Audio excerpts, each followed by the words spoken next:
Assalamualaikum students, hope you all are fine. Welcome to grade 6. I am your science teacher शमा समी. आज हम अपने first chapter को start करेंगे साइंस की बुक में. ठीक है, आप सब अपनी बुक्स को ओपन करें. फर्स्ट यूनिट जो हमारा है वो है cellular hierarchy, page number 1. Okay जी, पेज नंबर 1 पे आप लोगों को लर्निंग आउटकम्स नजर आ रही होगी. मैं आपको समरी बता देती हूँ इसकी कि इस चैप्टर में हम किन चीज़ों को डिस्कस करेंगे. ठीक है, सबसे पहले हम सेल्स के बारे में पढ़ेंगे. सेकंड हम माइक्रोस्कोप के बारे में पढ़ेंगे कि माइक्रोस्कोप के फंक्शंस के बारे में पढ़ेंगे कि कौन से ऑर्गेनिजम्स को हम माइक्रोस्कोप के थ्रू देख सकते हैं. ठीक है, इसके अलावा मल्टी सेलुलर, यूनिसेलुलर ऑर्गेनिजम्स के बारे में पढ़ेंगे. ह्यूमन बॉडीज के बारे में पढ़ेंगे, उनके फंक्शंस के बारे में पढ़ेंगे. साथ साथ जो है हम सेल्स, टिश्यूज, ऑर्गन सिस्टम्स के बारे में भी इस चैप्टर में डिस्कस करेंगे काफी डिटेल से. ठीक है, अभी हम बाकायदा आगाज करते हैं अपने चैप्टर का. आप लोग अपनी बुक्स में पेज नंबर 2 निकालें, साथ में आप लोग अपनी पेंसिल्स भी निकालें, क्योंकि जहां पर आपको लगे कि कोई इम्पोर्टेंट पॉइंट है उसे अंडरलाइन करें. ठीक है, या हाईलाइटर के जरिए उसे हाईलाइट करें. सबसे पहले मैं आपको जस्ट इंट्रोडक्शन दे देती हूँ ह्यूमन ऑर्गेनिजम्स का या ह्यूमन बॉडीज का. ठीक है, ह्यूमन बींग्स का. कि ह्यूमन बींग्स जो है ऑब्वियसली हर लिविंग ऑर्गेनिज्म सेल्स से मिलकर बना हुआ होता है. ठीक है, और अपने इर्द गिर्द से, अपने सराउंडिंग्स से वो जो चीजें लेता है, ठीक है, उसके लिए उसे रिस्पॉन्ड करना पड़ता है, रिएक्ट करना पड़ता है.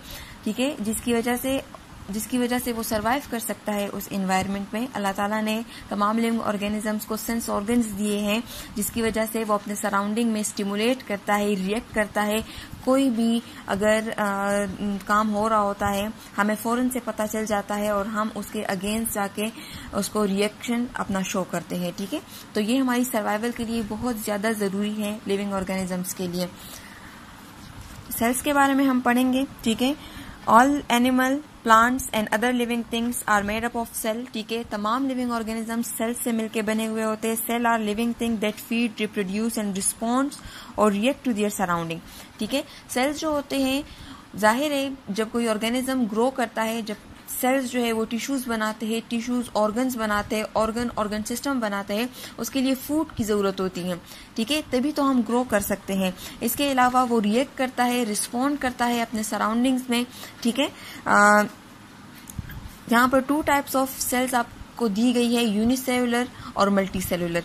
ठीक है, यूनिसेलुलर ऑर्गेनिजम्स वो ऑर्गेनिजम्स होते हैं जो सिर्फ और सिर्फ एक सेल से मिलके बनते हैं, जबकि मल्टी सेलुलर ऑर्गेनिजम्स वो ऑर्गेनिजम्स होते हैं जो कि बहुत सारे सेल्स से, मिलियन ट्रिलियन ऑफ सेल्स से बने होते हैं. जैसे कि कॉमन एग्जांपल आप मल्टी सेलुलर ऑर्गेनिजम्स की अगर आप ले रहे तो ह्यूमंस हैं. ठीक है, और अगर यूनिसेलुलर ऑर्गेनिजम्स की आप ले रहे तो वो बैक्टीरिया हैं. ठीक है, मोस्टली यूनिसेलुलर ऑर्गेनिजम्स जो होते हैं वो नेक्ड आइट से हम नहीं देख सकते, उसे हम माइक्रोस्कोप के थ्रू देखते हैं. ठीक है, अच्छा जी, रॉबर्ट हुक ने सबसे पहले डिस्कवर किया था सेल को 1665 में.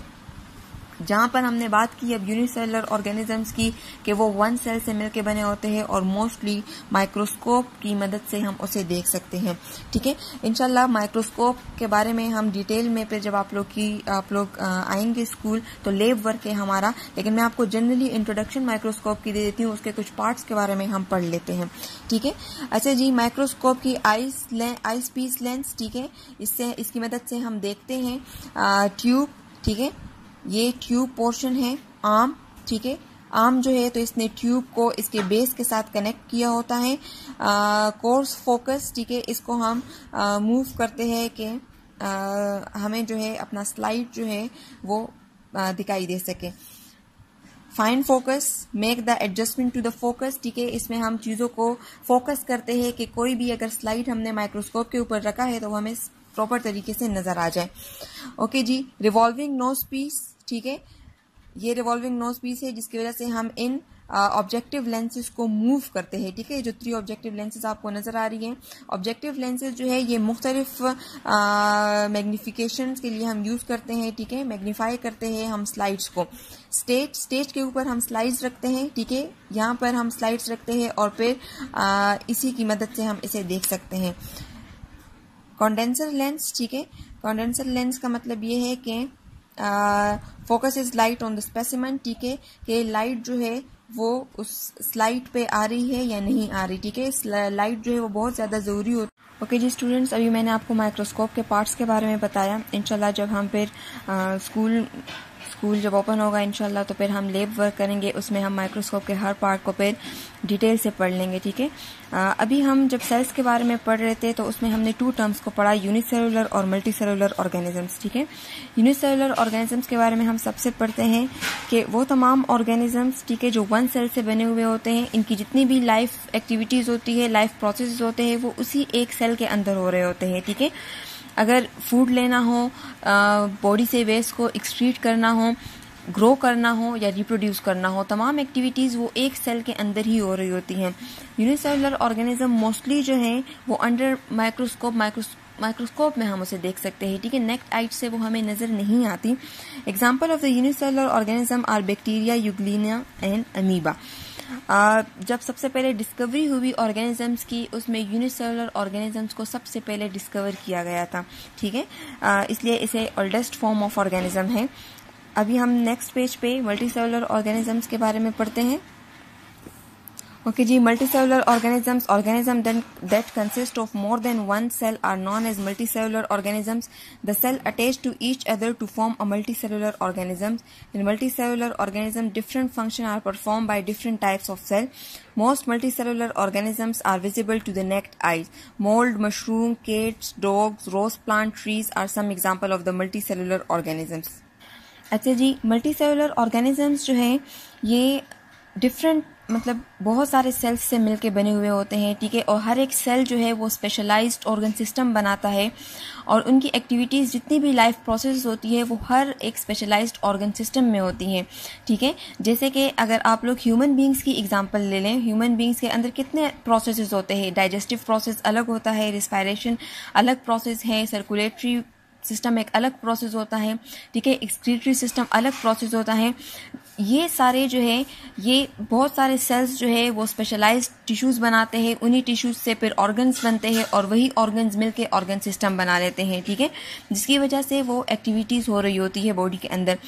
मल्टीसेलुलर ऑर्गेनिज्म कॉम्प्लिकेटेड होते हैं as compare to the unicellular organisms, ठीक है। यूनिसेलुलर ऑर्गेनिज्म क्योंकि वो एक ही सेल होता है, उसके अंदर सारे प्रोसेसेस हो रहे होते हैं, इसलिए वो इतना कॉम्प्लिकेटेड नहीं होता। लेकिन मल्टीसेलुलर ऑर्गेनिजम्स जो है वो बहुत कॉम्प्लिकेटेड होते हैं, ठीक है। अगर आप अपनी बॉडी को देख लें तो ज़्यादा बेस्ट एग्जाम्पल है हमारे सामने। एग्जाम्पल आप लोगों को कुछ मल्टीसेलुलर ऑर्गेनिजम्स की दी है, mould, mushroom, cat, dogs, rose plant, ठीक है। ये मोस्टली जो है माइक्रोस्कोप से हम इसे नहीं देख सकते, बल्कि हम नेक्ड आइट से भी मल्टीसेलुलर ऑर्गेनिजम्स को आसानी से देख सकते हैं, ठीक है। अमेजिंग फैक्ट्स आपकी बुक में आपको बहुत जगह पर अमेजिंग फैक्ट्स नजर आएंगे, ठीक है, न्यू बुक में। अभी हम फर्स्ट वाले को पढ़ते हैं कि उसमें क्या लिखा है।